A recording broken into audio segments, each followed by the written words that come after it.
This guy farms immortal ogres for points. A monster that no matter how many times you kill it, it will be resurrected again the next day, stronger and faster. Thanks to his skill, decapitation, he drops them in one clean strike and treats the hunt like practice. With the points he earns, he blesses a withered tree into an emperor apple tree, and those apples sell for a crazy amount of money. But he wasn't always this strong. To understand the story better, let's go back to the very start. Earth was dying and lost every vitality it had to provide, and then a certain being revealed just what Earth needed. The Absolute being advised to dispatch to another world, and with this, dispatchers, who are now regarded as heroes, left the Earth for other worlds. From the other worlds, dispatchers are able to bring back new things that are essential for humanity's survival. Our MC, Chansu, is working a trash gardening job, but he wishes that he could become a dispatcher too. After the day's work, he heads to the dispatcher reunion center, where there is a bulk load of people trying to get information on their loved ones. He manages to get past all the other people who are there to reach the receptionist. The receptionist checks his log and realizes that Chansu doesn't have enough to pay for the investigation he is requesting. He tells him to come back when he finally has the required money. Chansu begs the man to at least give him some news, but he is pushed out of the way by the next customer. Chansu has no choice but to step away, and he walks back home decisively. Apparently, when he was little, his father was a top-ranked veteran, also known as a returnee. They were always together, but when Earth's condition got worse, he was dispatched again. And since then, he hasn't seen his father again. After waiting for so long, his mother also went in search of her husband, but in the end, Chansu found himself all alone. He has grown so much that the memories he has with them have started to fade. He can't even picture their faces clearly anymore. Suddenly, a bright golden light hits the outside of his apartment, leaving a massive wave that sends him flying into the wall. He passes out cold, and when he wakes up, it's been hours.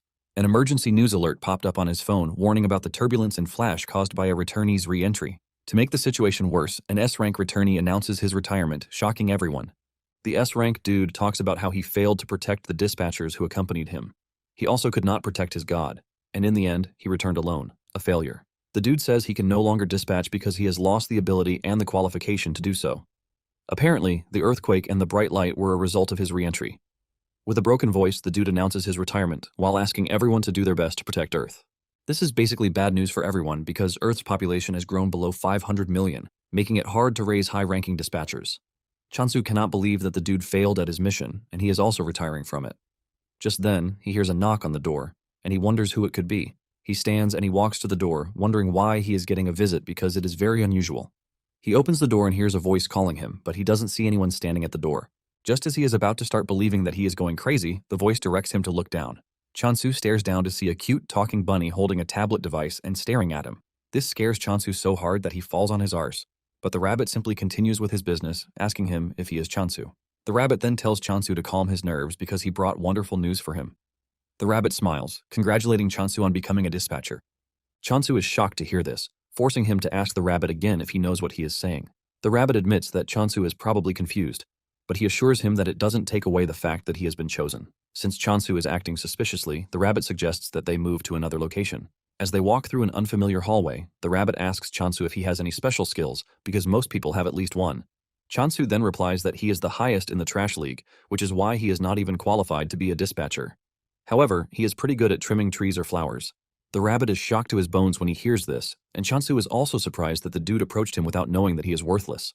The rabbit then calms himself down, saying there is always a reason for everything. He assures Chansu that he might be worthless, but it doesn't change the fact that he was chosen. Chansu is completely blown away because he never expected to find himself in the dispatch center, which means a chance has finally come for him. They arrive at a very large door, and the rabbit suggests that they go inside to continue their conversation. Before the rabbit could continue with what he was saying, Chansu had reached the door. He tries opening the giant door, but for obvious reasons, the door won't budge. This is when the rabbit disgustingly asks him what he is doing with the door. The rabbit says the entrance they are going to use is to his right. Chansu doesn't want to believe his eyes when he realizes that the rabbit is pointing to a very tiny door, which is a perfect size for the rabbit, not freaking humans. The rabbit says he has never had issues using the door, and Chansu is forced to remind him that he is a freaking rabbit. Believing that the rabbit is nuts, Chansu says he has to leave, and the rabbit asks him if he is sure he is making the right decision. The rabbit reminds him that he has failed every test that he has taken, but in the end, a rare opportunity has come knocking on his door.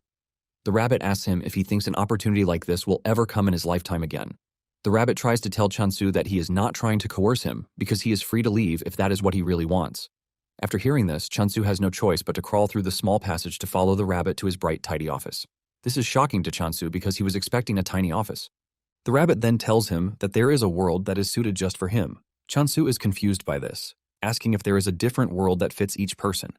The rabbit informs him that there is a world called block-type land grabbing, and it has an event in progress.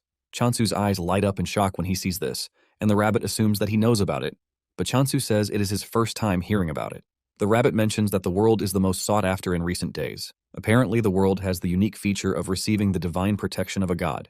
Chansu becomes more interested when he hears this because the returner also made mention of a god. The rabbit notices the change in expression, and he assures him that choosing him has no connection to the recent event.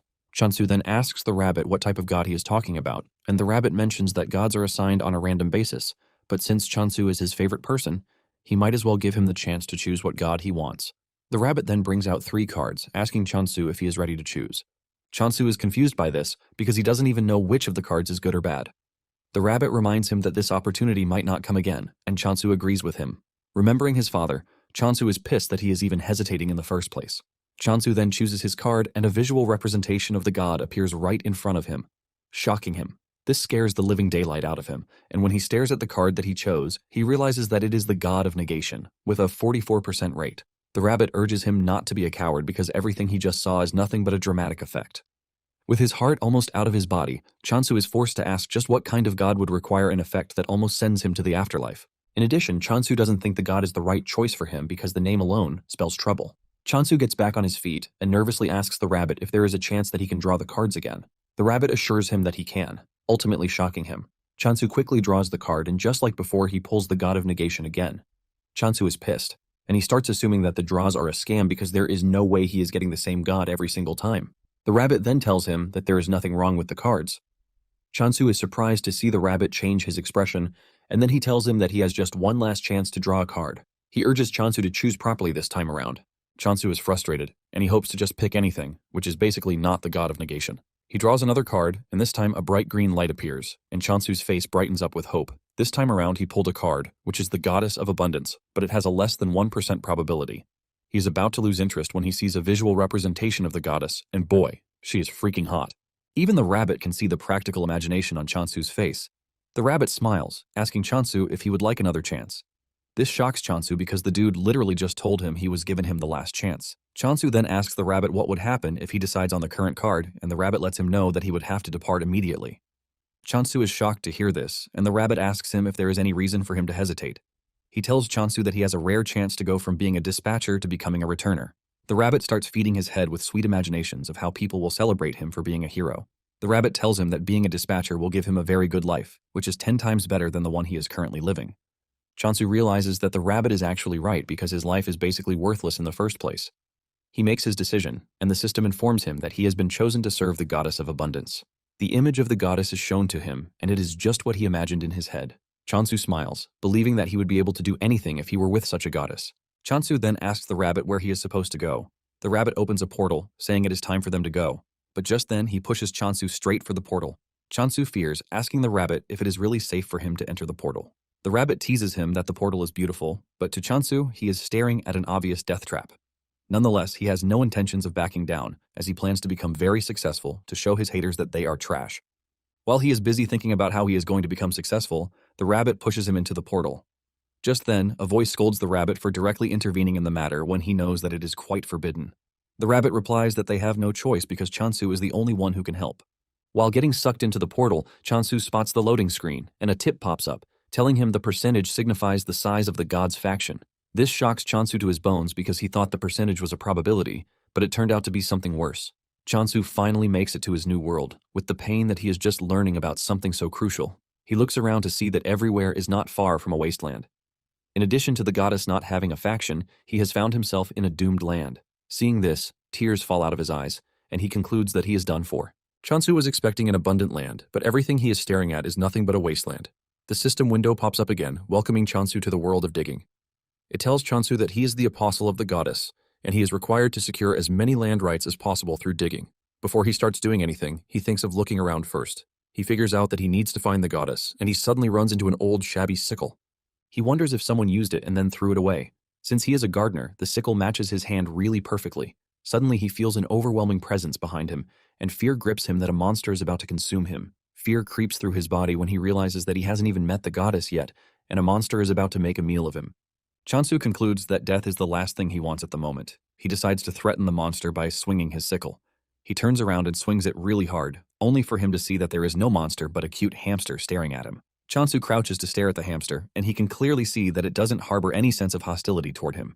Suddenly, it crosses his mind that he might get a bonus for taking out the hamster, and the hamster screams out its lungs in fear. Chansu smiles, because he has successfully messed with the hamster. He decides to let it live as long as it doesn't cause him any problems. Suddenly, the hamster turns around to leave. The hamster stops at a distance, beckoning Chansu to follow him. Chansu then runs after the hamster, which is pretty fast for its size. Chansu wonders where they are going until they reach a stream, where Chansu wastes no time fetching water into his bottle to drink. He feels very refreshed, and he asks the hamster if he knows where the goddess is staying. The hamster tries responding to him, but their communication technique differs from each other. The hamster continues moving again, and Chansu follows it, waiting to see where the hamster is leading him. Moments later, they arrive at a huge tree that has dried up like the trees on Earth. Chansu steps on a whittled ginseng, shocking him. He wonders what a ginseng is doing in such a shabby place, but the hamster suddenly grabs the ginseng away from Chansu. Chansu is confused as he believes that the ginseng is for the hamster. Just then, the notification comes on, telling Chansu that he has discovered the goddess. Chansu believes that the system is glitching because he has not seen the goddess anywhere around. Chansu is rambling about this when the hamster grabs his leg, and he assumes that the hamster is messing with him. He grabs the hamster, telling it that he is busy and not ready to play. However, the hamster's expression tells Chansu something important that he has been missing. In the most unexpected surprise, the wilted ginseng is the freaking goddess. Chansu doesn't want to believe this because the goddess he saw was pretty bountiful, and there is no way she has shriveled into an ugly ginseng root. Since he is not ready to believe his eyes, the hamster brings out a magnifying glass for him to look through, and this is when he finally accepts reality. He holds his head in pain because the land grabbing and the percentage that he saw was nothing but a foreshadowing of his future situation. Chansu remembers that the numbers were going up when he was drawing the cards, and this basically means the god's influence was growing then.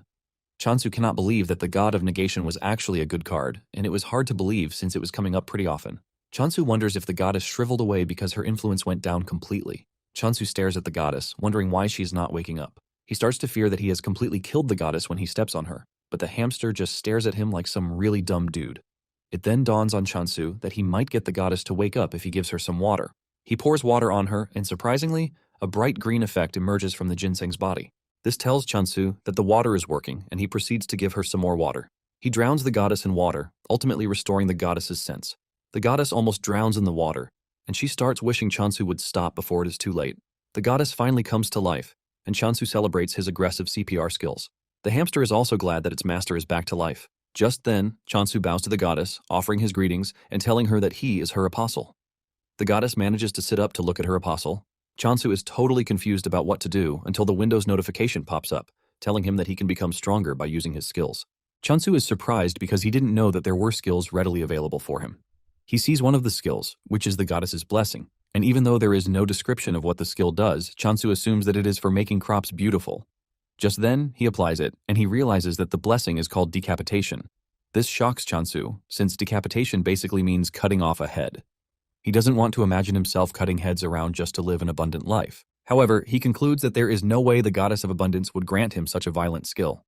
Chansu turns to the goddess to ask her if he is truly meant to cut somebody's head off, and the goddess's reaction just confuses him. He then concludes that there is nothing else but to decapitate someone.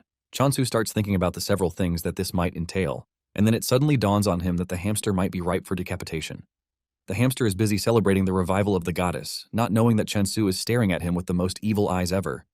The hamster turns around to see Chansu fully armed and ready to turn it into two pieces. Just before the sickle can hit, the hamster makes a run for it. Chansu continues his chase, and realizing that there is no way out, the hamster hides behind the goddess. Chansu calmly tells the hamster that he is not happy with what he is about to do, but it is all for the goddess's sake. Suddenly, the hamster and the goddess start to panic, and when Chansu turns around, he sees a terrifying creature standing behind him. Chansu also notices that the hamster has jumped in front of the goddess, and this is when it dawns on him that the hamster wasn't a monster after all. Chansu admits his mistake and figures out that he has to make amends for his mistake by defeating the real monster standing in front of him. However, the question of whether he can do it remains a thing. Nonetheless, Chansu is a brave dude, and he charges at the monster with the sickle in hand, and thanks to the decapitation skill, he can see exactly where he needs to cut. He activates the decapitate skill, and he leaps at the monster, swinging the sickle so hard that it takes down the monster in one strike. The hamster and the goddess are left in shock when they see this. Chansu casually returns to the goddess like he didn't just do something pretty crazy. Chansu then bows to the hamster for mistaking him for a monster and almost sending him 6 feet underground. He asks the hamster to forgive him, and the hamster smiles before giving Chansu a thumbs up to let him know that he is not holding grudges against him. Chansu is happy to see this, and he gives the hamster a name, Hamstol. The name sounds so good to the hamster that it starts to blush hard from it. Just then, the Windows notification pops up again, telling Chansu that the head of the monster will automatically be transported due to the skill's effect. This is when Chansu finally learns the name of the monster that he killed, which is the Immortal Ogre. Because he has defeated one ogre, a kill count also appears to show him that he can kill as many of them as he wants. Chansu is surprised that the monster is known as the Immortal Ogre when there is nothing really immortal about it. The system comes up with another notification, telling Chansu that the transported offering now belongs to the goddess. Chansu turns to look at the goddess, and he realizes that the goddess has become even fresher than before. It dawns on Chansu that if he continues working hard and terminating monsters, it will, in turn, help the goddess return to her best form. Motivated to see the goddess's hot body, Chansu runs off to find more monsters to kill. He soon runs into a horde of immortal ogres. He gets another tip that there are unidentified points that can only be used by the world system, which means that they cannot be traded between individuals. Chansu is surprised because he didn't know when he acquired the points.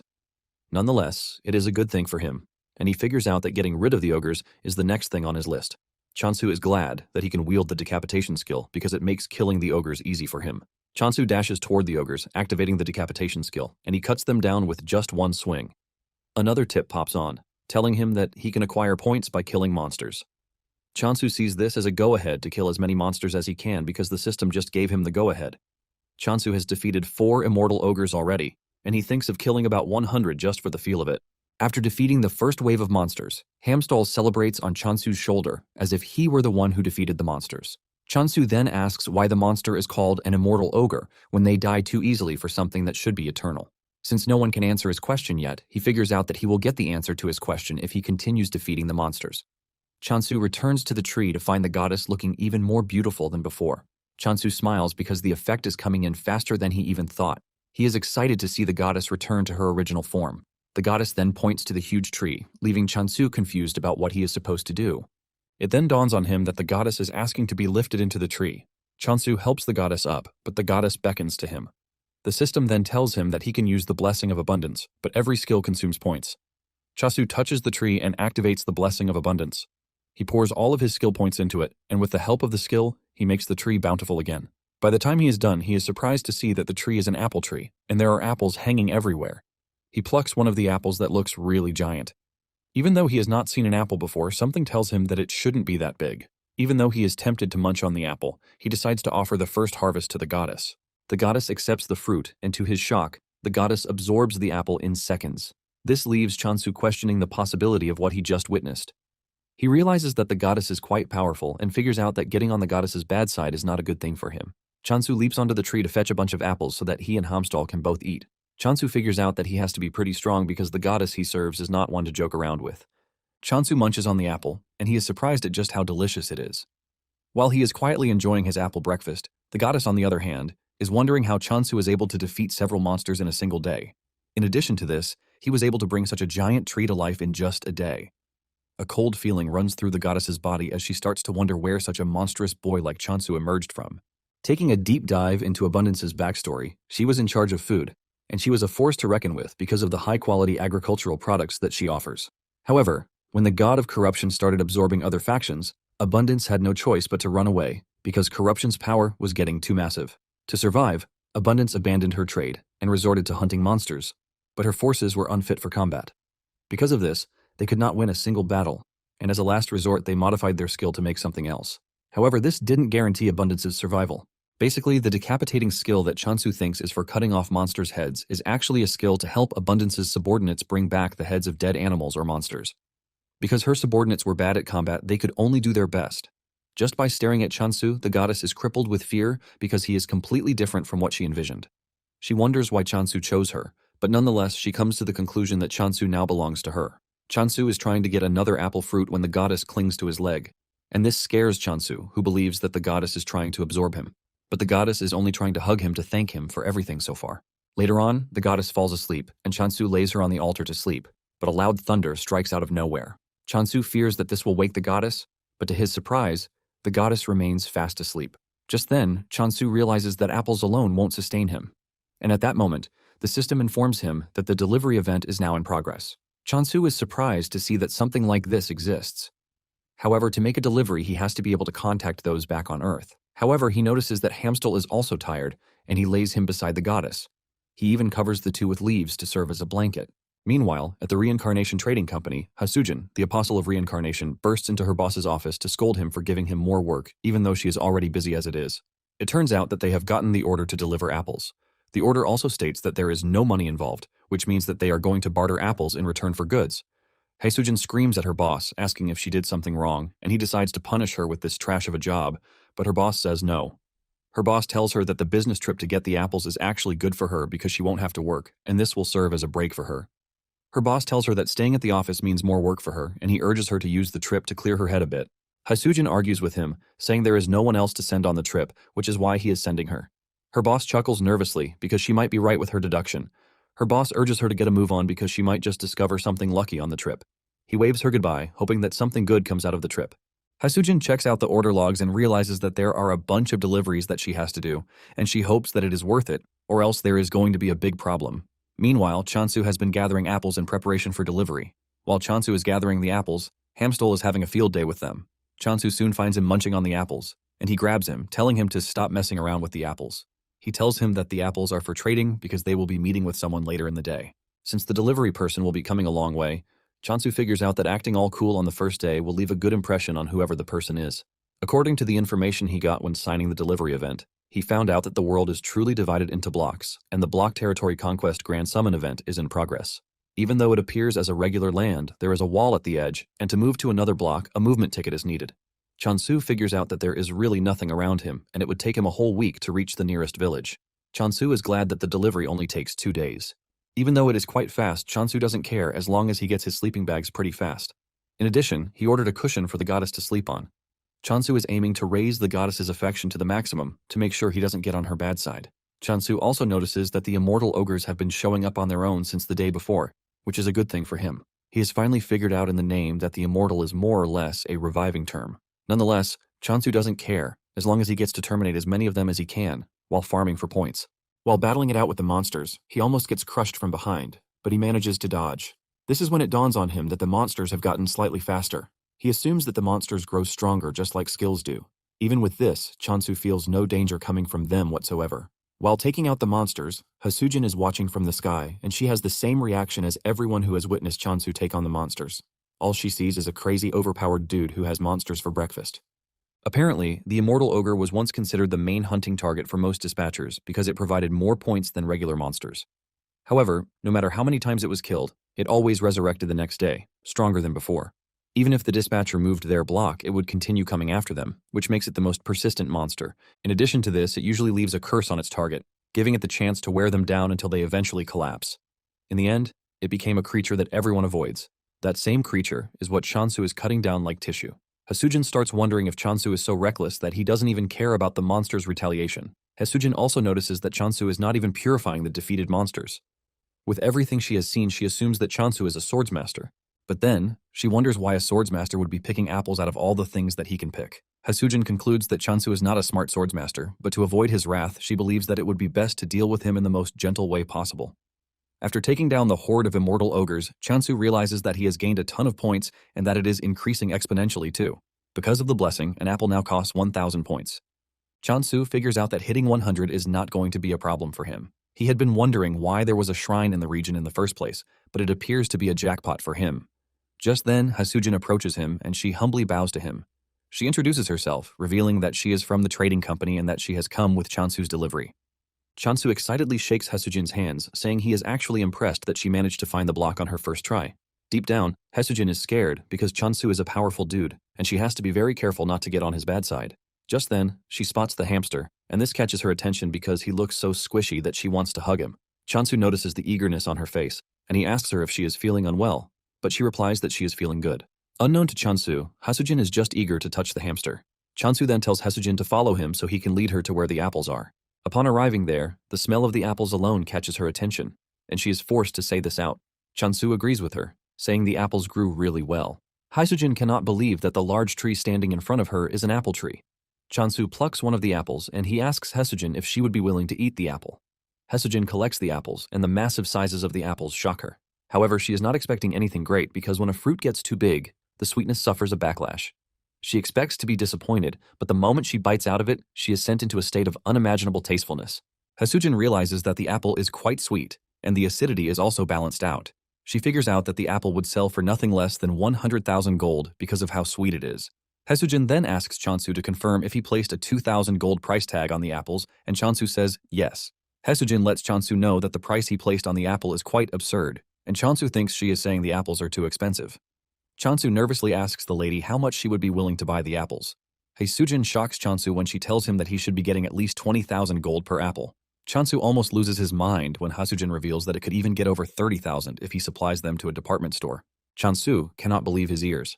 And even though Hasujin could have defrauded him, she doesn't think it would be nice to lose a potential long-term customer. In addition, she is not ready to die just yet because she believes that this will be her fate if Chansu ever finds out. Hasujin then tells Chansu that the apples are not just apples, but the very first type of apple that has gotten a unique flavor she has not tasted before. Hasujin confesses that the apple holds more value than any regional specialty that she knows. To avoid overstretching things, she suggests that they just put it at 20,000 gold in the meantime. She brings out a formal contract, telling Chansu that the other balance will also be settled once he signs the contract. Chansu collects the pen, and he looks through the contract to see what it entails. Once he sees that it is something favorable to him, he smiles. However, he suggests that they adjust a particular section of the contract. Hasujin is surprised when she realizes that the company's share percentage has gone up. Chansu lets her know that it wasn't a mistake, but he did that because he would like to build a long-lasting relationship with Hasujin. In addition, Hasujin was honest with him about how much the apples are worth. Chansu stretches his hand forward to shake her, and this shocks her. She then thanks Chansu for accepting the contract, and she hands over the items that he ordered. Among the things he ordered are seeds, food supplies, and cooking tools. In addition, there is a familiar egg, which is a commemorative gift from the trading company. Hasujin assures him that it will help him with his farming. She hands over the eggs to Chansu and says he might not even need them because he is already raising one. Chansu is surprised because he can't see the said familiar that he is raising. Hasujin then points to Hamstall, believing that Hamstall is Chansu's familiar. Hasujin then tells him that the more points he pours into the egg, the stronger it is going to be when the familiar hatches. However, she urges him to be careful because if he overdoes it, the egg will crack, leading to an automatic failure. She adds that Chansu should stop once the egg starts to tremble. After the instructions, Chansu tells Hasujin that he might just have to try it to get the perfect feel for it. Hasujin asks about the expected harvest and schedule for the apples, and Chansu says one day should be enough. This shocks Hasujin because they are going to be getting daily supplies of apples. After their brief, long, boring conversation, they work out the schedule, the numbers, and the visit dates. After everything has been sorted out, they conclude the first part of their deal. After Hasujin is gone, Chansu walks up to the goddess to thank her for staying hidden when Hasujin was around. Chansu looked at the several supplies that he got and couldn't believe that the sales of apples were lucrative. Nonetheless, he knows that he owes it all to the goddess. Just then, he spots the goddess hugging the eggs, and he realizes that he might have to hatch the eggs sooner. However, he is going to need more points if he is going to do this. To do this, he figures out that killing more monsters is the way forward. Chansu is proud of how things have come so far, but he is not delusional enough not to know that there will be difficulties ahead. Even with the thought of this, Chansu is not scared because he is built to face challenges. When Hasujin returns to the trading company, she tells her boss everything that she saw. She tells her boss that Chasun is definitely Korean, but she assumes that he is a member of the combat factions. Her boss is surprised that a combat-oriented person is able to raise such a good bulk of apples. Hasujin reveals that Chansu took down undead monsters with just a rusty sickle, and he only targeted their heads. Hasujin's boss believes that the dude might be aiming to become a swordsmaster by putting himself in a tough situation, just like a dude Rohan did. Hasujin's boss then says it would be advisable for them to keep Chansu hidden rather than assign guards to his position, and Hasujin agrees with this. While saying this, the dude doesn't stop munching on the sliced apples in front of him until Hasujin grabs his hand, reminding him that they are supposed to eat them together. Back in the world of abundance, Chansu is already pouring points into the eggs to try and hatch them. He wonders if he is going to get a cute or strong monster from the eggs. Just then, the egg cracks, leaving a bright light, and Chansu believes that an SS rank familiar is going to step out of the egg.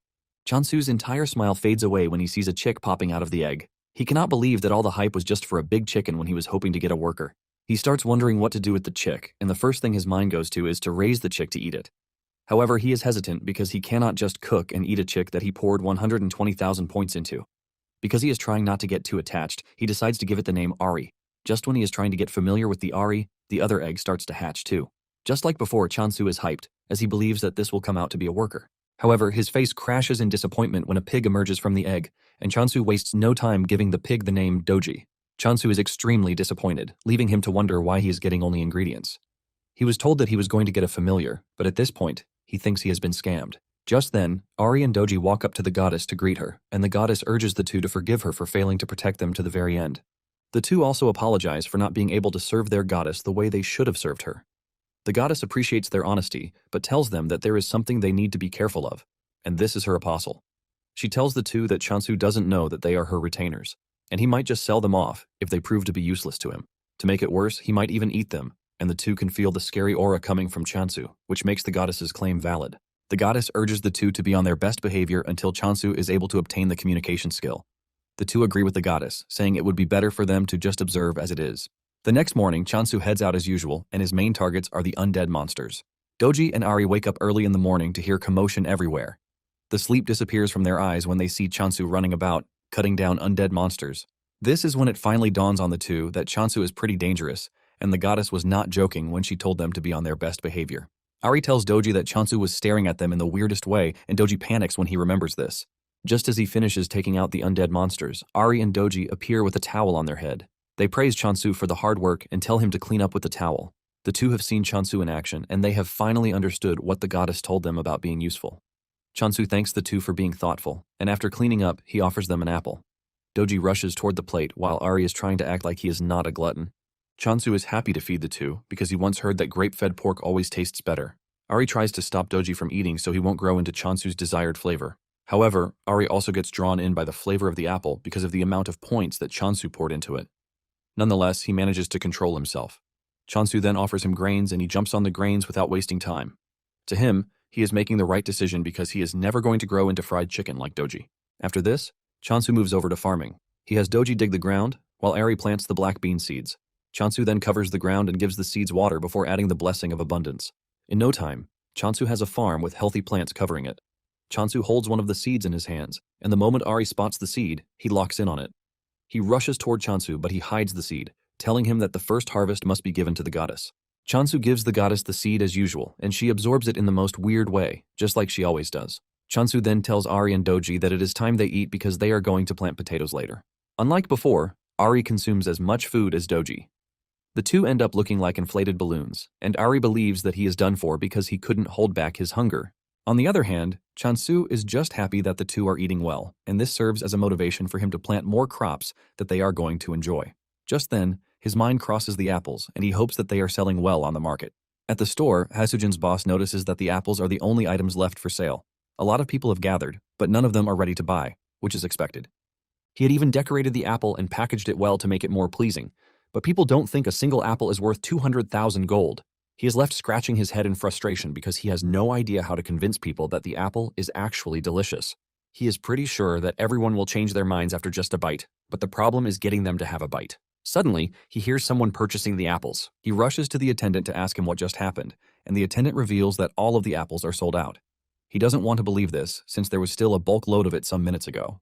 The attendant reveals that someone tasted one and then bought everything. The signature on the payment slip says Rohan, and this is when it dawns on the manager that the person who just patronized them and bought out the apples is none other than Rohan, the pioneer of the handicap training method.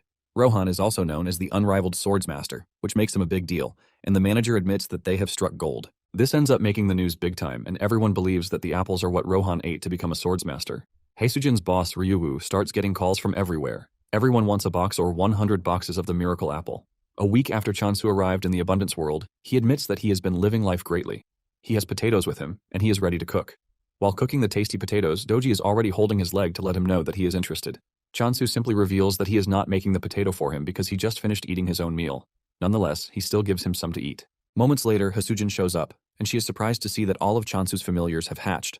To Hasujin, she is staring at a bunch of cute teddies that she can hug to feel better. Meanwhile, Hamstal and the other two are covering the goddess to make sure that she is not exposed to Hasujin's glaring eyes. Chansu then asks Hasujin why she came. Hasujin mentions that she has some good news for him. She brings out sales receipts to tell Chansu that all the apples sold out, and they all sold out for the tagged amount too.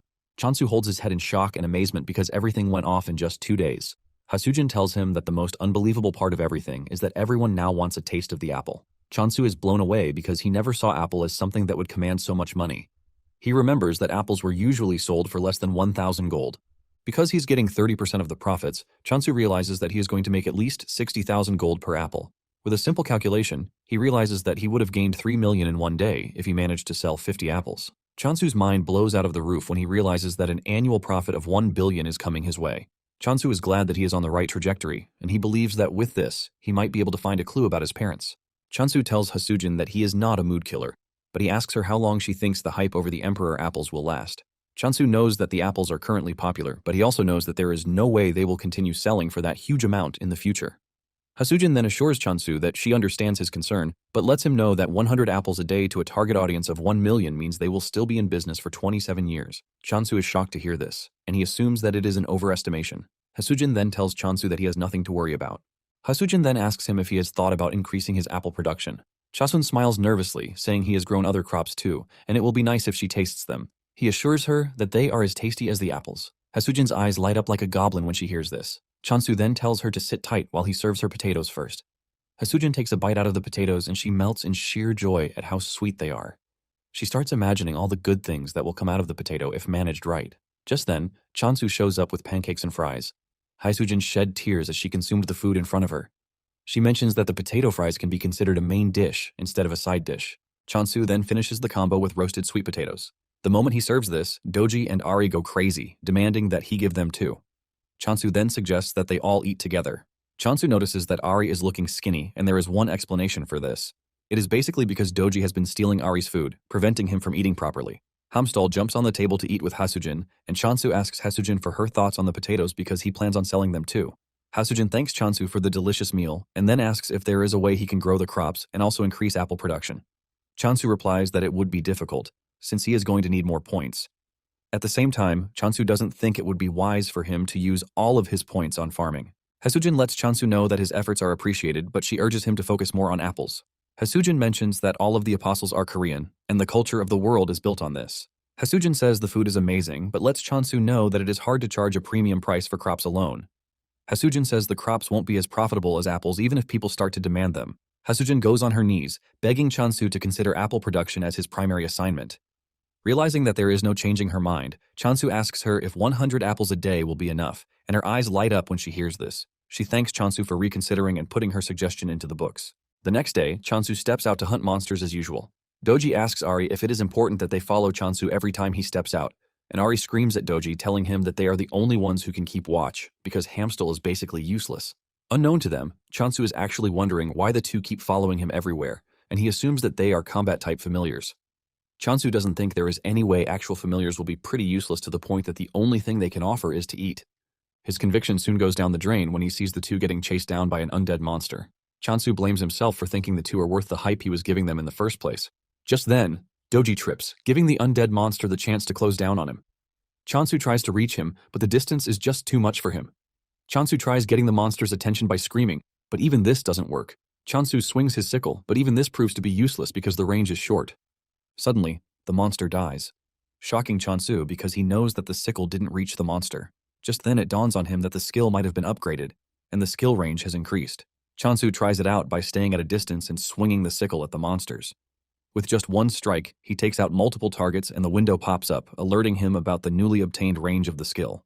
In addition, he gets a new skill, mass decapitation, and this shocks Chansu, but he figures out that this would allow him to handle more monsters. Chansu goes on a rampage, cutting down several monsters, and this scares Ari and Doji. The two immediately run back to the goddess, who is shocked to see them back so soon.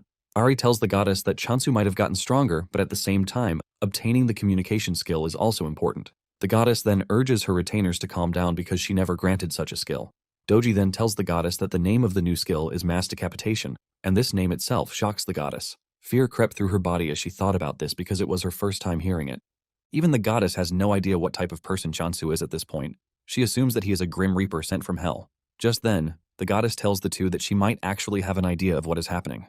Doji hears this and his head goes into overdrive, believing that the goddess was truly the one who bestowed the skill upon Chansu. Ari is forced to slap Doji for being so dumb, and he tells him to hear what the goddess has to say before coming up with his trash ideas. Ari then asks the goddess what she thinks happened, and the goddess replies that the apostle's skill has evolved. The goddess mentions that decapitation skill is a modified version of the harvesting skill. She reminds them that the evolved skill allowed the user to engage in a wide range of harvesting, just the same way that the goddess thinks Chansu's skill has evolved into mass decapitation. Ari is surprised to hear this, and he mentions that this was something first-year apostles only could do. The goddess agrees, saying this is exactly why Chansu is pretty scary. However, the goddess thinks he is a thankful dude, which makes things a bit better. The goddess says Chansu might be growing at an exponential rate, but it is all thanks to his growth that they are safe to some extent. The goddess then says she will give Chansu the communication skill once he returns. Moments later, Chansu returns, and the goddess excitedly gives Chansu the chance to pick between two new skills, since it is against the rules to define an apostle's path. Chansu stares at the status screen to see that he has two skills that he can choose from, which are the promise of abundance and communication. The goddess is confident and assured that Chansu is going to pick the communication skill. The goddess can't wait to tell Chansu to stay away from danger and also to thank him for everything he has done so far. After taking a minute to think about his choices, Chansu picks the Promise of Abundance skill, shocking the goddess, who least expected this. Before making his decision, Chansu had stared at the screen for some time to know which skill would work best. He stared at the communication skill and realized that it was just a skill that allowed him to communicate with plants and animals. The horror of hearing Ari and the others scream at him whenever they are pissed made him realize that he is going to have a really hellish life if he picks the communication skill. Since there is a saying that ignorance is bliss, he decides that choosing the communication skill would be a wrong move.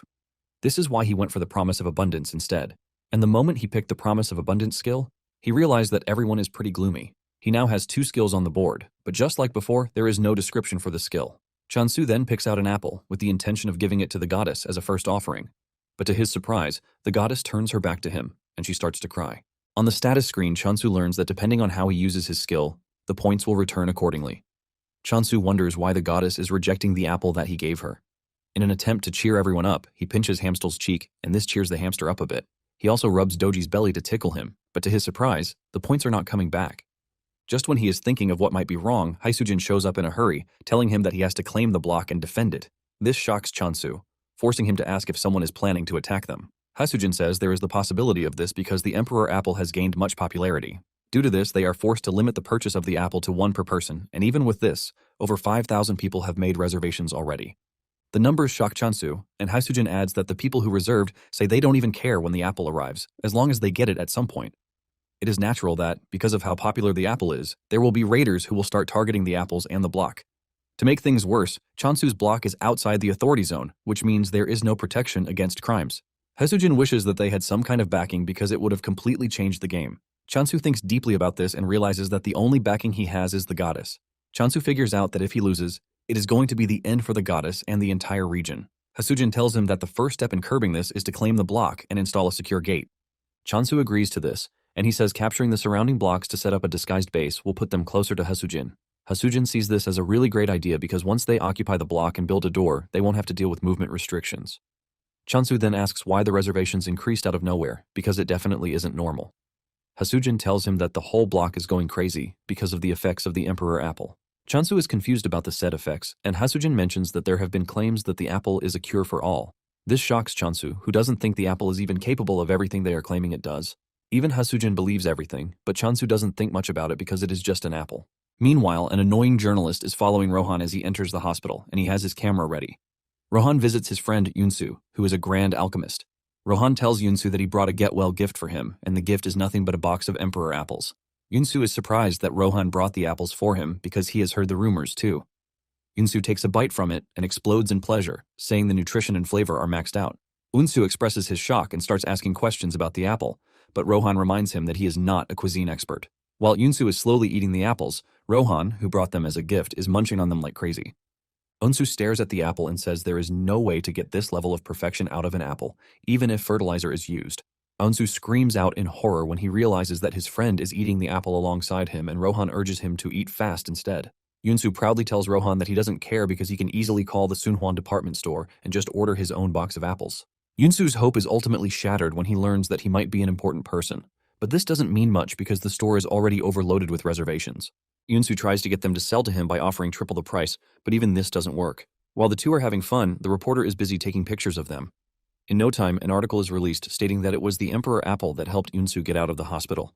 Ryu bursts out in anger when he sees this because they are already battling countless rumors, and the article is basically adding fuel to the fire. Ryu cannot believe that everyone thinks the apple is a miracle cure.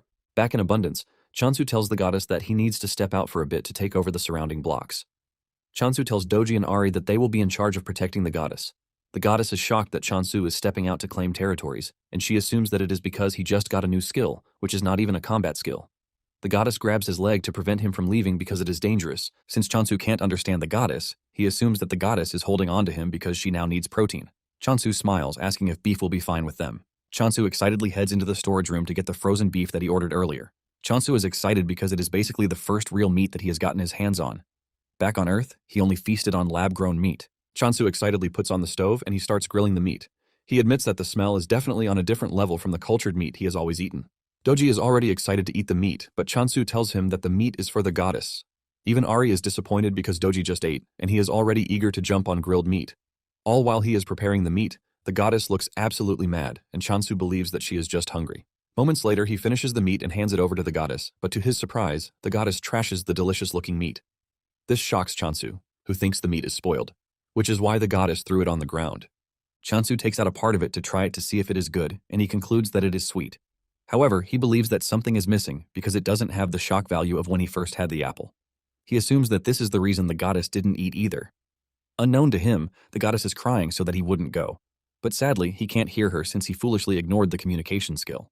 On the other hand, Ari and Doji are celebrating because Chansu tells them that he is going to bring delicious meat for them when he comes back. That night, Chansu steps out just as planned.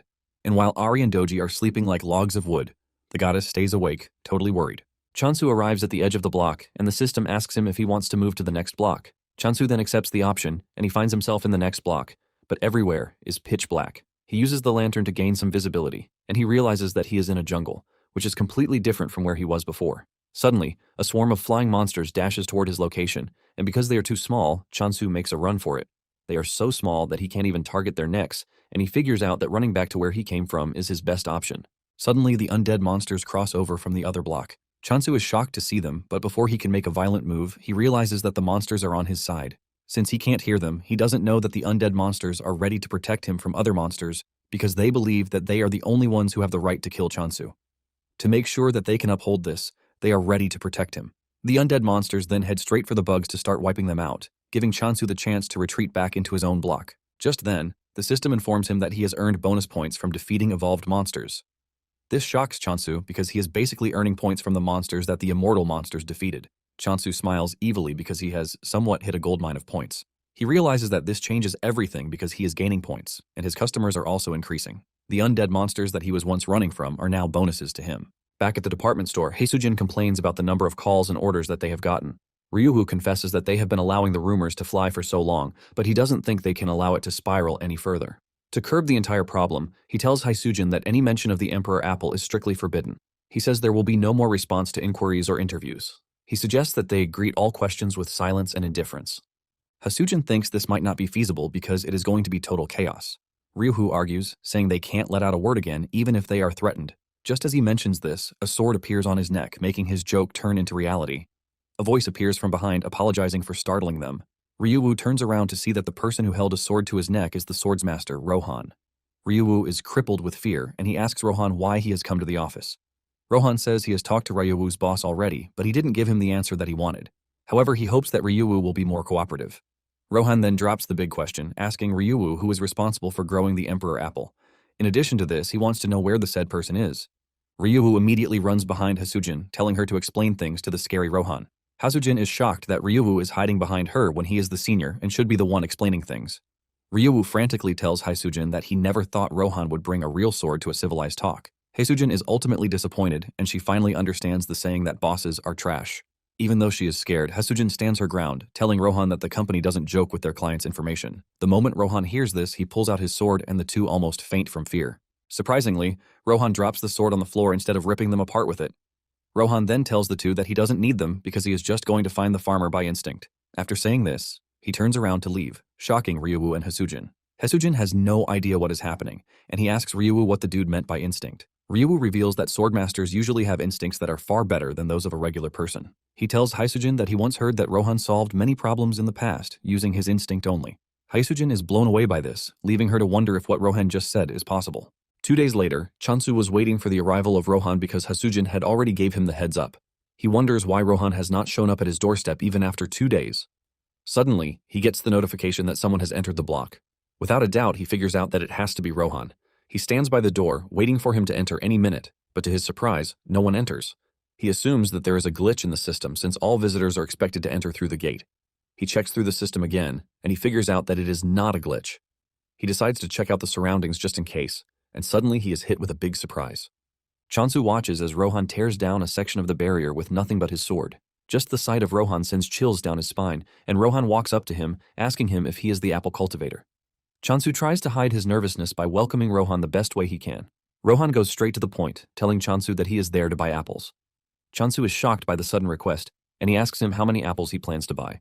Rohan says he would like 100 apples, but if he can get 200, he doesn't mind. This shocks Chansu and he screams out, telling Rohan that what he just requested is practically impossible. Chansu mentions that the limit to apples that he can sell is 50. Without arguing, Rohan says he is fine with 50 apples. Chansu then asks him what price he is willing to offer for the apples, and Rohan says 200,000 gold each. This shocks Chansu, who tells Rohan that they don't offer packaging like the stores, but Rohan doesn't mind one bit. Chansu also asks him if he is aware that he just mentioned the department store pricing, and Rohan assures him that he is aware. The amount of money Rohan is offering is so crazy that Chansu is already thinking of selling more for him. Chansu then takes Rohan to the apple tree, and Rohan is already salivating from the delicious apple he is about to eat. Chansu walks up to the tree, and he activates the Blessing of Abundance skill. Without delay, several apples pop out on the tree, and Chansu whips out his sickle, telling Rohan to give him a moment while he harvests the apples. However, Rohan tells him that there is no need for this. He brings out his sword, and in seconds he cuts down all the apples, leaving Chansu in a state of horror. He doesn't want to believe his eyes, and he just assumes that what just happened is nothing but a bug. After concluding the deal, Rohan sends Chansu the agreed-upon money, and he assures him that he will be visiting again next time. Just as Rohan is about to leave, Chansu stops him. Chansu figures out that Rohan might be a big help to him concerning the new block. Chansu then asks Rohan if he is interested in other crops because he just grew them, and he is pretty sure that Rohan is going to love it. With a straight face, Rohan asks him what kind of crops he is talking about, and Chansu says potatoes. He has not even finished saying this when Rohan says he is not interested. Chansu pushes further, saying he has sweet potatoes and beans, but Rohan's answer remains the same.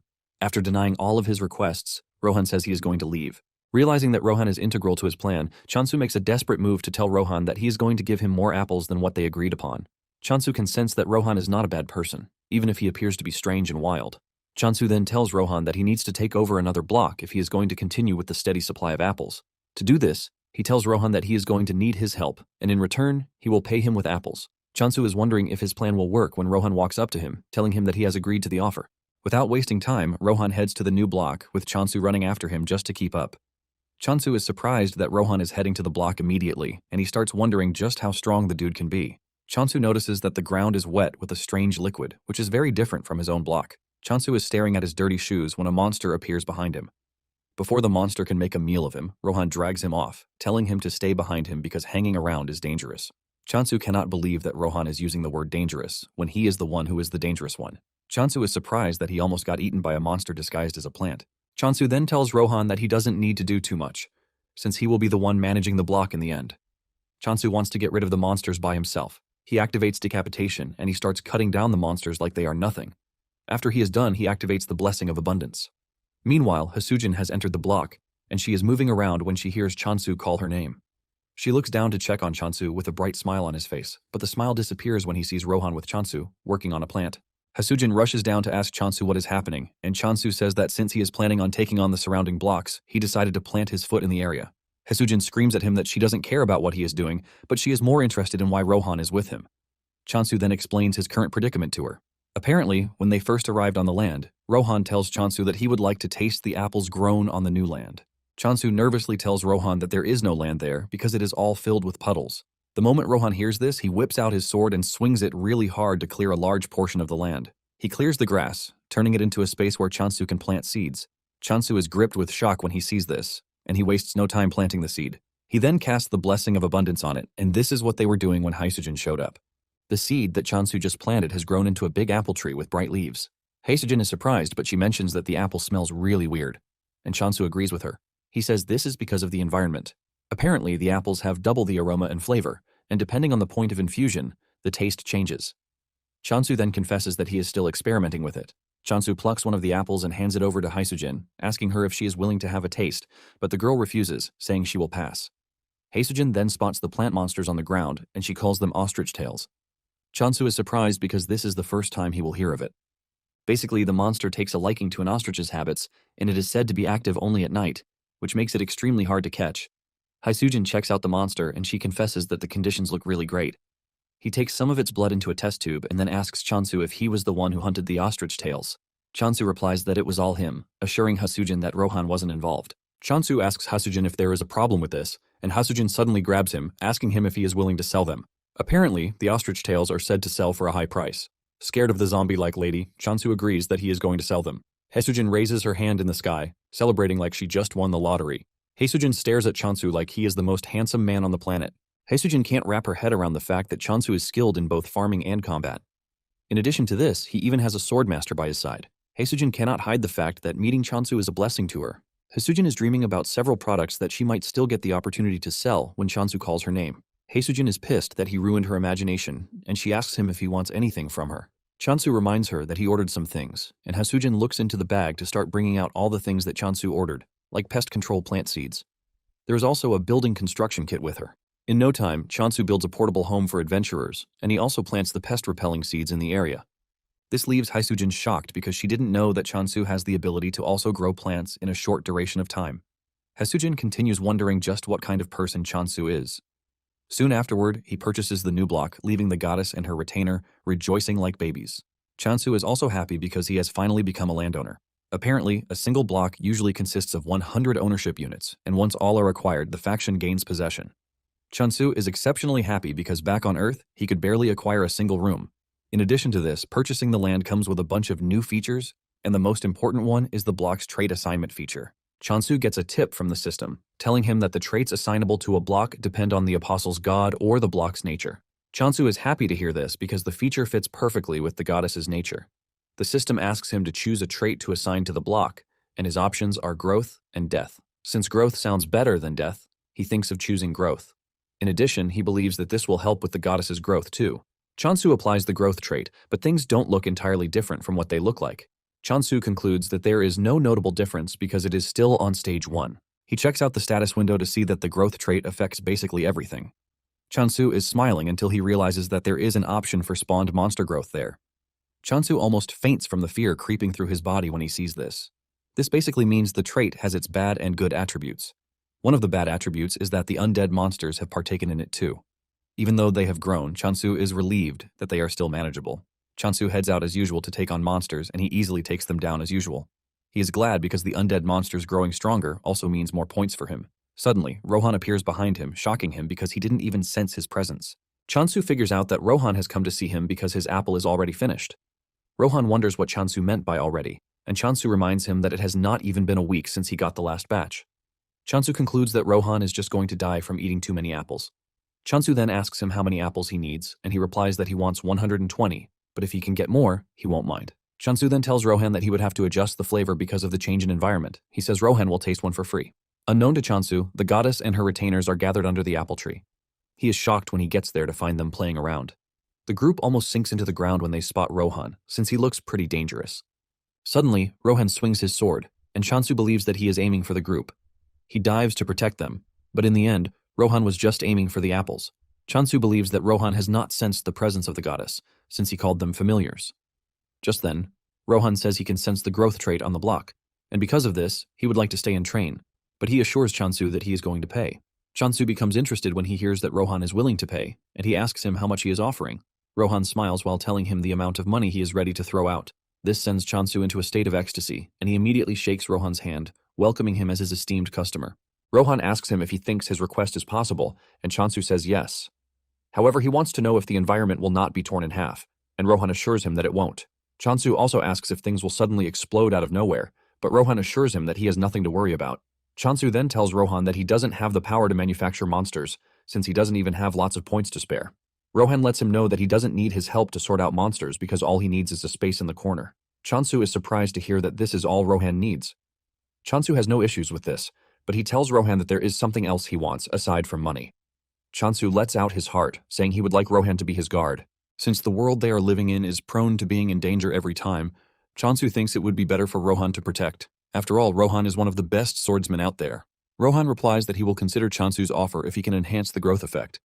Chansu is glad to hear this, and he assures Rohan that he is going to enhance the growth rate by 50,000 points every day. In addition, he's willing to provide 10 apples daily. Rohan is more concerned about the apples, and he asks if they can be purchased differently. Chansu then assures him that he doesn't have to worry about the apples, Meanwhile, Doji and the others are shaking in fear because it seems Rohan will now be staying with them. On the other hand, Chansu thinks the familiars will be happy because they have a swordsmaster protecting them. Chansu turns around to see a different reaction from the group. Rohan also sees this, but Chansu lies, saying the group is only shy because he is new. Chansu tries to get them to become familiar with Rohan, but the group runs away instead. Chansu cannot believe his eyes, but he moves past the embarrassing moment to tell Rohan his first request. Later on, the two are inspecting the other block when Rohan senses something behind the brushes. They walk over to check it out, only to find a cat lying there. Chansu is surprised because he wasn't expecting any other animals like Hamstall to be in the area. Because of how relaxed the cat looks, Chansu believes that it is not dangerous, and before Rohan can stop him, Chansu walks up to the cat to pet it. The cat wakes up to see an ugly face standing over it, and it jumps away like it just saw a ghost. The cat hisses at Chansu, which almost sends a chill feeling down his spine. The status window then informs Chansu that the cat is actually the Apostle of Negation, and it has declared war on his block. Chansu is shocked that the Apostle declared war on him just because he patted it a bit. With tears in his eyes, he asks Rohan if the cat is the Apostle of Negation because it has declared war on him. But Rohan believes that the dude is saying trash. Chansu suspects that the cat is mad because he was touched without permission. Chansu walks over to the cat to try to settle their differences while wondering why he has to fight a little cat. Just then, Rohan shocks him, telling him that he won't be fighting the cat. Rohan says the apostles he will be fighting will appear through the block's border very soon. Surprisingly, Rohan says they will be human. Chansu is shocked to hear this because it was easy for him to kill monsters, but humans are a different story. As if Rohan knows what he is thinking, he tells him that he is free to kill Negation. Rohan lets Chansu know that they have the option to resurrect at the temple. Chansu is shocked to hear this, and he asks Rohan if he is talking about a checkpoint, and Rohan says yes. Chansu considers this an unfair advantage because he and his group don't have the luxury of just getting a second chance if they mess up. Negation apostles, on the other hand, can act recklessly and not suffer the consequences that come with it. Chansu is hyped for the battle, since he is at a disadvantage, and he asks Rohan if he is going to help him with the battle ahead. Rohan replies that he is willing to help if he can. Just as predicted, a group of Negation-loyal monsters and human apostles appear on the block. One of them holds a megaphone in his hand, and he makes a loud announcement telling Chansu to show himself. At the alchemy headquarters, Hasujin has taken the ostrich tail sap for examination. She is thinking about just how impressive Chansu is. She believes that Chansu is strong the way he is with the help of an artifact. Apparently, an artifact is a divine item that is created for those close to a god. Sometimes it is formed from remnants of a dead god, which in turn grants the user the opportunity to use the god's power. After thinking this through, Hasujin doesn't think Chansu is using an artifact because they are hard to use unless they match the deity's nature. Hasujin is thinking about the future possibilities of things when Unsu rushes into the room. Hasujin is shocked and even more shocked when Unsu starts walking toward her. Unsu has the ostrich tail sap with him, and he screams at Unsu, asking him where he got the sap from. The question shocks Hasujin, but without a doubt, she knows that something crazy is about to happen again. Back at Chansu's block, the apostles urge him to step out before they get tired of searching for him. Unknown to them, Chansu and Rohan are hiding in the nearby bushes. Chansu wonders why the dudes are acting recklessly, and he asks Rohan if he thinks this is because they can resurrect even if they die. Rohan confirms this, saying they are probably acting that way due to the chances of getting resurrected. Even though they have little time to engage the enemies, Chansu is relieved to have Rohan at his side. He is basically putting all of his faith in Rohan. Just then, Chansu steps out of his hiding place, holding his sickle. The apostle stares at Chansu like he is some kind of weakling, and he tells him to bring him apples. Another dude makes fun of Chansu, telling him that he is outnumbered and that he has no chance against them. However, the team starts getting nervous because they can't see Chansu do anything, which is pretty weird. After some minutes of silence, Chansu finally speaks out, telling the apostle that he is nothing but trash and that he is not worth worrying over. Chansu is confident that he has the swordsmaster backing him, and before the negation dudes will have to get the chance to do something crazy, Rohan would have dealt with them. The apostle is pissed by this, and he gives Chansu one more chance to surrender the Emperor apples.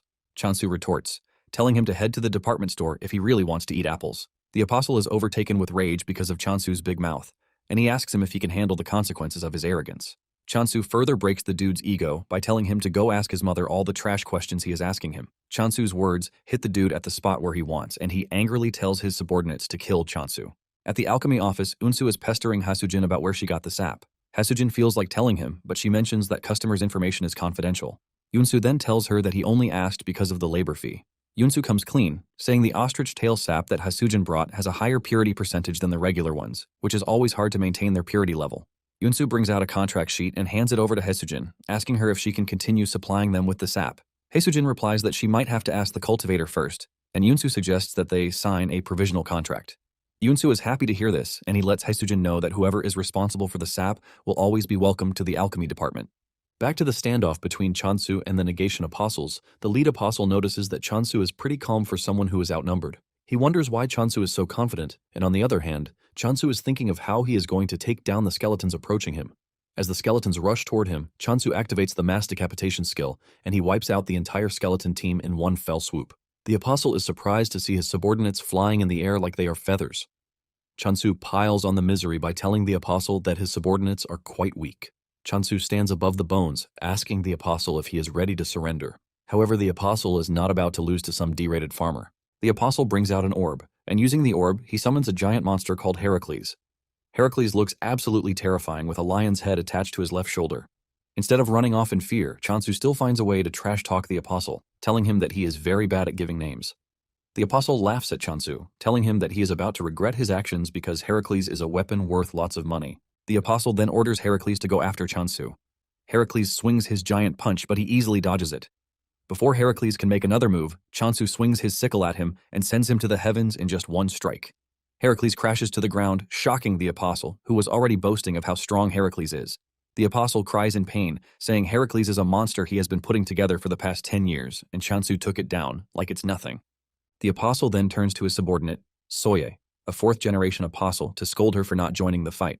Soye reminds the dude that he was the one who confidently went after Chansu, and she doesn't see any reason why he should complain after getting whooped by a farmer.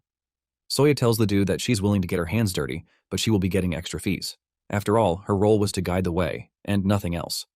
Chansu is smiling and getting excited about the whole thing, until Soye turns her gaze at him, and her eyes turn red. This is when a tip comes in, telling Chansu that Soye uses the skill called Negation of Life, which places a curse on the target. The system doesn't sugarcoat how dangerous the skill is, and before Chansu knows it, he has fallen under Soye's skill. The annoying dude starts laughing when he realizes Chansu has fallen for Soye's trap. He tells Chansu that he is about to witness what happens when someone crosses the negation. Soye screams at the dude, telling him not to forget the real reason why they came in the first place. The dude quickly gets a move on to try and find the apple tree, but he promises to get revenge for his broken creation later. As he dashes through the woods, he can smell the apples in the air, and he figures out that it is just a matter of time before he gets there. Suddenly, he notices a faint movement behind him, but when he turns around, he sees no one. He is left in confusion as he doesn't know where the person is.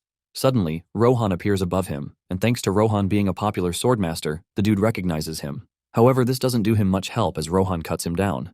Meanwhile, Chansu suddenly opens his eyes to find himself back on Earth. The last thing he remembered was fighting the negation, but he had suddenly appeared somewhere else. He realizes that things appear to be totally different from what he knows. Just then, he hears his parents call his name from behind. He turns around to see that his parents are actually standing there, and his face lights up in joy as he rushes toward them. He jumps into their arms and hugs them tightly as tears roll down his face. Chansu cries out loudly, asking the two where they have been so far, and he begs them not to go anywhere again. Suddenly, his biggest fear starts to take place in front of him again. His parents push him aside and they walk away, as he screams, begging them not to leave. Chansu screams out in pain, but suddenly, Rohan pulls him out of the weird dream he is having. He tells him that he is suffering from Soye's trick, and what he saw wasn't real. Rohan had hit Soye on the arm while trying to rescue Chansu, and she couldn't believe that Rohan was in a place like this. Soye crashes to her knees, and Chansu angrily goes after her with his sickle, ready to punish her for making him cry. However, Rohan gets to Soye before him, and he cuts her down. Soye gets buried by the swampy water, and Rohan apologizes for butting in unnecessarily. However, Chansu is not pissed about this, but he is even thankful. Chansu then suggests that they go back to base while they come back to clean up the mess. Rohan asks him what his future plan is, and he reveals that his plan is to become the world's strongest force. However, the first thing that they are going to do is to take over every surrounding block. He asks Rohan if he can keep helping with this, and Rohan assures him that he has no reason to deny as long as he pays him with apples. Chansu then assures Rohan that he is going to pay him with as many apples as he wants. As they walk back to base, they run into the black cat again, and Chansu asks Rohan about the deal with the cat. Rohan casually tells him that the cat is one of the 7 calamities, a territorial predator. This shocks Chansu because he thought the cat was a usual friendly cat, and he realizes that he might have gotten himself killed without knowing. On the other hand, the negation soldier has found himself locked up in a cell for losing the battle against Chansu. The system tells him that a surcharge penalty has been applied due to the extreme difference between his faction and Chansu's low-level faction. He is required to pay 1 million gold coins as punishment, and this shocks the dude because he doesn't think the power difference is fair. He refuses to pay the money, claiming that there was a swordmaster supporting Chansu. The system then recognizes the dude's refusal to pay as an inability to repay the required debt and would be transferred to negation.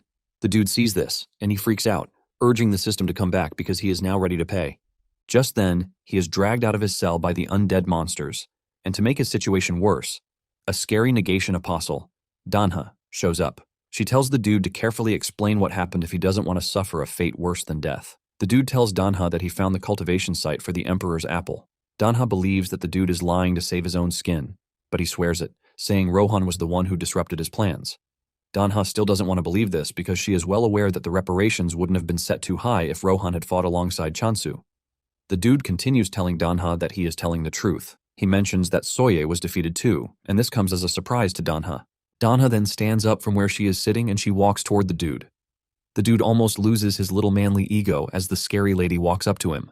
Danha then tells the dude that they can't hold Soye accountable, which means he will be the one to suffer the consequences of their failure. Danha smiles evilly while telling the dude that she has a proposition. She grabs the dude's head and puts him under a contract that will make him a prisoner until he fulfills her wishes.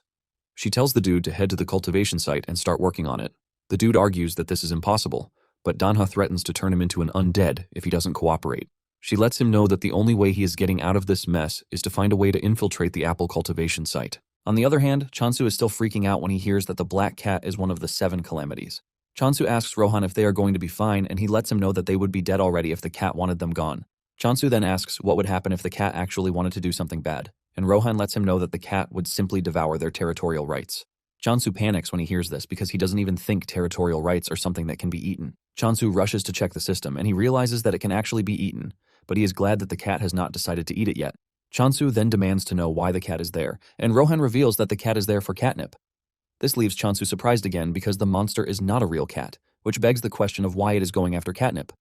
Rohan then points out the fact that the cat has shrunk, and Chansu uses his blessing of abundance to help the cat.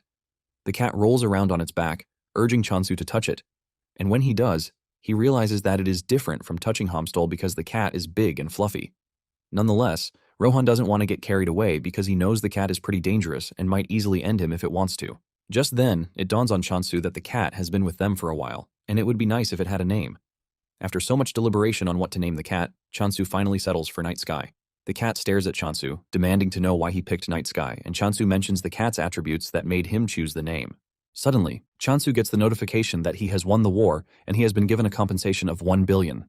Chansu is still celebrating this when he gets another notification, telling him that Negation has requested negotiations. Apparently, until they are done with negotiations, the loser will be retained as a prisoner. Chansu freaks out in pain, demanding that his 1 billion is returned to him, but there is nothing he can do about the situation. Later that night, Chansu makes a vow to the goddess while she is sleeping, assuring her that he is going to make abundance the greatest power in the world because thanks to her, his life has gotten much better. He promises the goddess that he is going to help her reclaim her lost glory, and the goddess places her head on his arm with tears rolling out of her eyes when she hears this. Later on, Chansu scolds Rohan that the only thing he has been eating is apples. He lets him know that he is supposed to be eating other foods so as to maintain a balanced diet, but Rohan doesn't really care. Even during all the lectures and whatnot, Rohan assumes that Chansu is just trying to steal his apple. Chansu is forced to leave the matter because he realizes that Rohan is a swordmaster and he can take care of himself. After he is done with Rohan, he walks over to the goddess and her servants. He chose to speak casually to the goddess because he is still trying to hide her identity from Rohan. The goddess's subordinates freak out when they hear this, and they start yelling at Chansu even though he can't hear them. They believe that he is acting all cool thanks to the fact that he has been earning points for them. While the others are freaking out, the pig is the first to figure out that Chansu is probably doing that to protect the goddess, since Rohan doesn't know the goddess's real identity. Just like kids, a brief battle ensues between the pig and the chick, all because of talking to the goddess casually. Shortly afterward, Chansu prepares to leave the temple again, and he assures the goddess that he is not going to stay long. Rohan then tells him that the flow of time in each world is different. In fact, there are differences between Earth and where it is. Because of this, Rohan advises Chansu not to rush too much.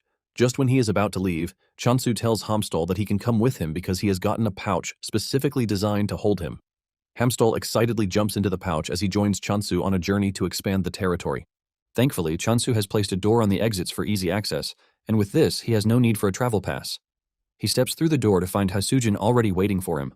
Hasujin freaks out when she realizes that Rohan is still with Chansu, and he lets her know that they have agreed to stay together for the time being. Hasujin holds her head in frustration, saying she was already suspecting, but she didn't know Chansu would go through with it. She then asks him where the cat came from. Chansu lets her know that it was the cat who found its way to him, and he also tells her the cat's name. Hasujin is impressed to hear this as she talks about how smart the cat is. Deep down, Chansu is pleased that Night Sky is smart enough to know that eating the territorial rights means no more apples. hence no catnip. Haesujin then tells Chansu that smart monsters sell for a whole lot of money on the market, but Chansu lets her know that this might be a problem. Haesujin suggests that he install a dungeon to make things easy for him because monsters naturally gather in dungeons. Chansu thinks about it for a bit and realizes that Haesujin is right, and the dungeons might come in handy later. However, Chansu lets Haesujin know that there might be a bit of difficulty because Night Sky came from another block, which he doesn't even know. Haesujin gets more curious, asking if Night Sky is a human who turned into a cat. But Chansu lets her know that Rohan claims that Night Sky is a territory devourer. Haesujin is forced to say this out loud, and Chansu confirms it. Hamstall almost dies out of fear when it hears this. Chansu then adds that Night Sky is actually one of the 7 calamities. Hamstall's spirit immediately leaves his body when it hears this, and Haesujin tries to play it cool. She smiles, and then suddenly grabs Chansu before leaping away from the area. With tears in her eyes, she asks Chansu why he has one of the 7 calamities in his territory. Apparently, there are reports that the calamities can devour not just territorial rights but entire blocks. She demands to know why Night Sky would come, and Chansu says there is a possibility that it came because of catnip. Haesujin doesn't want to believe that Night Sky settled for only catnip when it is not even a real cat. Chansu confesses that he doesn't know either, but he gave some really dumb explanation about why Night Sky might prefer to have the catnip rather than destroy the territory. Haesujin agrees with him but lets him know that they can't say for sure since it is all guesswork. Chansu also knows this, but he believes that he has no choice, since he is the chosen one. Haesujin then asks him if everything is going to be fine because she would hate to come around one day, only to find everything in chaos. Chansu believes that Night Sky might actually protect the block, since cats are territorial creatures. Suddenly, Chansu sees Night Sky trying to eat Hamstall and he rushes over to stop it. Chansu grabs Hamstall away, telling Night Sky that it is not food. Night Sky just gives Chansu the side eye, and Chansu asks Rohan why he didn't do anything when he was there. Rohan claims that he was going to stop it if something had happened, but Chansu points out that Hamstall almost got eaten. Haesujin then suggests that they handle everything carefully before the two get used to each other. Haesujin then reveals that there is something Chansu needs to know. Apparently there is a scammer who is claiming ownership of the Emperor's apple.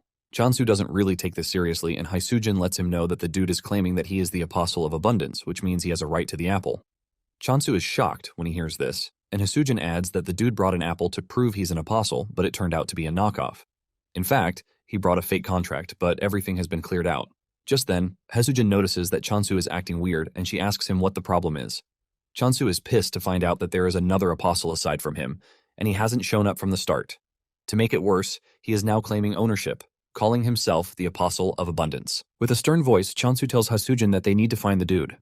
Haesujin is surprised as to why he wants to find him, and Chansu lets Haesujin know that he is actually the Apostle of Abundance. Haesujin freaks out when she hears this, since she wasn't expecting it. Chansu tells Haesujin to put a bounty on the dude, and in fact, he is ready to pay extra for the artifact. Apparently, if the dude is captured alive, Chansu is willing to pay 100 apples as a reward. Even Rohan gets tickled when he hears the reward that is being offered. Meanwhile, somewhere in Negation's back alley, there is a dude in a hoodie thinking about how he wants to convince Rohan and Chansu. He walks into a shop, and the light comes down on his face to show that it is the Negation soldier, Kim Yunhook. Apparently, he is a regular customer at the shop, but the shop owner already knows that he is a broke-ass. Yunhook gives the shop owner a list of things that he wants, and in exchange for them, he is forced to give out the last prized stone that he has. Yunhook then tells the man to give him a good price because this might be the last time they are going to see each other. Realizing that Yunhook is totally broke, the shop owner tells him about the bounty that has been placed on the scammer. The moment Yunhook hears this, he dashes out of the shop, thanking the shop owner for giving him an opportunity. Apparently, Yunhook has finally found the proposal gift he has been looking for to try to convince